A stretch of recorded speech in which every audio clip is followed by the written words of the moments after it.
بسم اللہ الرحمن الرحیم۔ نکاح کی مجلس میں اس وقت ہم لوگ موجود ہیں۔ تو اسلام میں نکاح کی بہت زیادہ اہمیت ہے، اور جیسے دوسرے انسان کے ساتھ فطرتی تقاضے لگے ہوئے ہیں، ایسا یہ بھی ایک فطرتی تقاضا ہے۔ یہ ایسا نہیں ہے کہ کوئی خواہشات پوری کرنے کے لیے ایک ذریعہ ہے، بلکہ یہ بقائے انسانی کے لیے بھی ضروری ہے۔ تو جتنا بھی سہولت کے ساتھ ہو سکے، آسانی کے ساتھ ہو سکے، جتنا جلدی ہو سکے اپنے بچوں کے نکاح کر دینے چاہیے۔ اس وقت جو بڑی خرابی موجود ہے معاشرے کے اندر، اس کا سبب یہی ہے، اولاد جوان ہو جاتی ہے، اور لڑکیاں اگر ہیں تو اس کے حوالے سے یہ پریشانی برابر کے رشتے نہیں مل رہے، لڑکا ہے تو اس کے لیے پریشانی کہ جب تک ماں کہتی ہے میں اس کی کمائی کھا نہ لوں تب تک میں نے اس کی شادی نہیں کرانی۔ تو یہ خرافات ہیں ساری۔ اب آپ اندازہ لگائیں کہ ایک بچہ ہے جو 14 سال 15 سال میں جوان ہو گیا، اس کی شادی جا کے ہوتی ہے 25 سال میں۔ 14 سال کا بچہ جوان ہے، 25 سال میں جا کے شادی ہوتی ہے۔ اب یہ درمیان کا عرصہ وہ کیا کر رہے ہیں، کسی کو کچھ پتہ نہیں ہو کیا کر رہے ہیں۔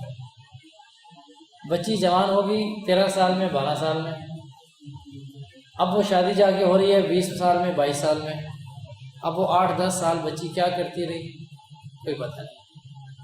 اور موبائل پھر ہر گھر کے اندر ہے، کیبل ہے، ٹی وی ہے، انٹرنیٹ ہے، اور ہر جگہ سے گناہ کی دعوت مل رہی ہے۔ ایسے ماحول کے اندر جوان بچوں کو گھر میں بٹھانا یہ بہت بڑی خرابی کا باعث ہے۔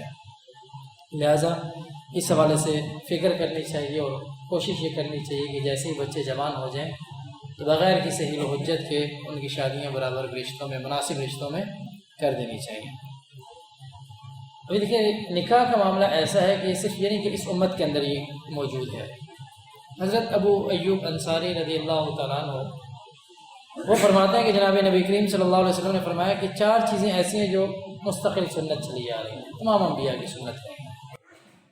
ان میں سے ایک تو یہ تھا کہ تمام انبیاء حیادار تھے، تمام انبیاء جو وہ حیا والے تھے، شرم والے تھے۔ یہ ہر نبی کی صفت رہی ہے۔ دوسرا یہ رہا ہے کہ عطر کا استعمال، یہ سارے انبیاء کرتے تھے، عطر کا استعمال ہوتا تھا۔ تیسرا یہ کہ مسواک، یہ سارے انبیاء کی سنت رہی ہے۔ اور چوتھا یہ کہ نکاح کو لازم کرنا، نکاح کا اہتمام کرنا، یہ سارے انبیاء کی سنت رہی ہے۔ اور ایسے جو قرآن کا ارشاد ہے وَلَقَدْ أَرْسَلْنَا رُسُلًا مِّن قَبْلِكَ وَجَعَلْنَا لَهُمْ أَزْوَاجًا وَذُرِّيَّةً، کہ یہ نہیں کہ اب کوئی نکاح کا سلسلہ چلا ہے، یہ پہلے جو انبیاء ہوتے تھے ان کی بھی بیویاں ہوتی تھیں، ان کی بھی اولاد ہوتی تھی۔ تو یہ سلسلہ پہلے سے چلا آ رہا ہے، اس کا اہتمام کرنا، اس کا التزام کرنا یہ بہت ضروری ہے۔ حضرت عبداللہ بن مسعود رضی اللہ تعالیٰ عنہ فرماتے ہیں کہ رسول اللہ صلی اللہ علیہ وسلم نے ارشاد فرمایا کہ اے نوجوانوں، تم میں سے جو نکاح کی ذمہ داریوں کو اٹھانے کی طاقت رکھتا ہے اسے نکاح کر لینا چاہیے۔ جو شخص تم میں سے نکاح کی ذمہ داری کو اٹھانے کی طاقت رکھتا ہے وہ نکاح کر لے، اور جو یہ طاقت نہیں رکھتا تو اس کو چاہیے کہ وہ خواہشات کو دبانے کے لیے پھر روزوں کا اہتمام کرے، روزے رکھے اس کو۔ تو ایک بندے کی ذمہ داری سے کوئی اتنا بڑا فرق نہیں پڑ جاتا ہے۔ ایک بندے کی ذمہ داری سے ایک تو انسان چلتے پھرتے کو بھی کھانا کھلا دیتا ہے، دوستوں کو بازاروں میں کھلا دیتا ہے، اتنے پیسے تو وہاں اڑا دیتا ہے۔ تو یہ جو ہم نے اپنی طرف سے جو بہت ساری رسومات قائم کر رکھی ہیں، اس وجہ سے جا کے خرابی زیادہ پیدا ہوتی ہے کہ انسان جو ہے نا اس میں پھنس جاتا ہے۔ اگر سادگی کے ساتھ ہو، سہولت کے ساتھ ہو، تو نکاح جتنا سادہ ہو، شادی جتنی سادی ہو اتنی سہولت ہوتی ہے، بعد میں جا کے خرابی نہیں بنتی، بعد میں جا کے ڈیمانڈ نہیں بڑھتی پھر۔ تو اس لیے جتنی سہولت کے ساتھ ہو سکے، جتنا آسانی کے ساتھ ہو سکے نکاح کو کر لینا چاہیے۔ ویسے بھی ابھی دیکھیں ہمارے یہاں معاشرے میں نکاح پتہ ہے بڑی خرابی یہ ہے۔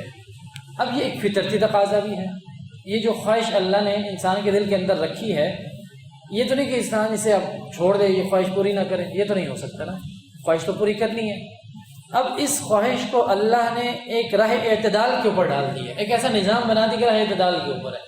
یہ بھی نہیں کہ بالکل رہبانیت اختیار کر لیں اور اس شہوت سے انسان بالکل چھٹکارا حاصل کر لے اور ایک سائڈ پہ ہو کر اللہ اللہ کرنے لگ پڑے اور اس سے جو ہے نا وہ یہ کہے کہ میں اس خواہش کو پورا نہیں کرتا ہے اور اس سے جو ہے وہ ایک خرابی پیدا ہوتی ہے اس لیے میں نہیں کرتا۔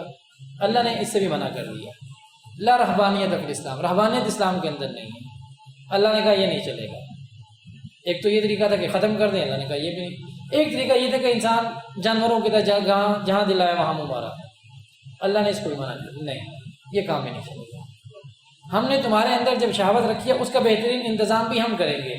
فَانْكِحُوا مَا طَابَ لَكُم مِّنَ النِّسَاءِ مَثْنَىٰ وَثُلَاثَ وَرُبَاعَ، اللہ نے کہا شادیاں کرو، نکاح کرو، خواہش کو پورا کرو۔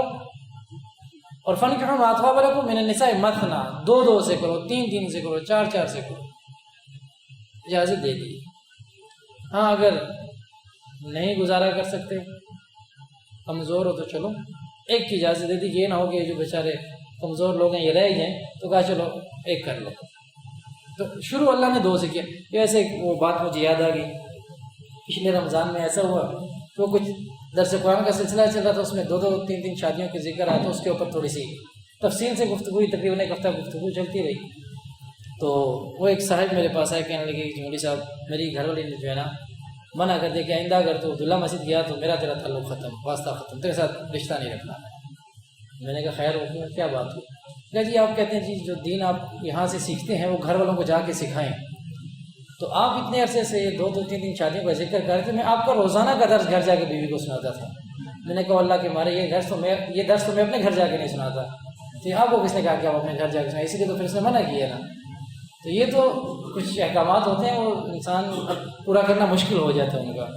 تو بہرحال حکم تو یہی ہے کہ فَانْكِحُوا مَا طَابَ لَكُم مِّنَ النِّسَاءِ مَثْنَىٰ وَثُلَاثَ، دو دو تین تین چار چار سے، چار تک کی اجازت دی ہے اللہ نے۔ تو اس لیے نکاح کو جتنا ہو سکے آسان بنایا جائے اور جتنا ہو سکے اس کو سہولت کے ساتھ کیا جائے، اور بچے جیسے ہی جوان ہوں، معاشرے کی خرابی اگر ہم دور کرنا چاہتے ہیں، ہم کہتے ہیں جی بڑی بے حیائی ہوگی، جی بڑا کیا بے حیائی ہوگی؟ 50 سال کا بچہ تو اپنے گھر میں بٹھایا، اس کو بچہ بچہ بچہ بچہ 25 سال کا ہو گیا، 30 سال کا ہو گیا، شادی نہیں کی۔ بے حیائی کا اڈا تو میں نے اپنے گھر میں کھولا ہوا ہے۔ یہ 30 سال کا ہو گیا، کیا کر رہا ہے یہاں پہ؟ یہ 14 سال کا جوان ہوا، 30 سال کا میرے گھر میں بیٹھا ہوا ہے۔ 15 سال کی بچی جوان ہوئی، 30 سال کی ہوگی، میرے گھر میں بیٹھی، کیا کر رہی ہے یہاں پہ؟ یہ اڈے تو ہم نے گھر میں کھولے ہیں۔ لہٰذا ان سے بچنے کی ضرورت ہے، تو جتنا جلدی ہو سکے اتنا جلدی اپنے بچوں کا نکاح برابر کے رشتوں میں کر دینا چاہیے۔ اللہ رب العزت سے دعا ہے کہ اللہ رب العزت ہمیں دین کی صحیح سمجھ نصیب فرمائے۔ یہ نکاح والے حضرات کہاں ہیں؟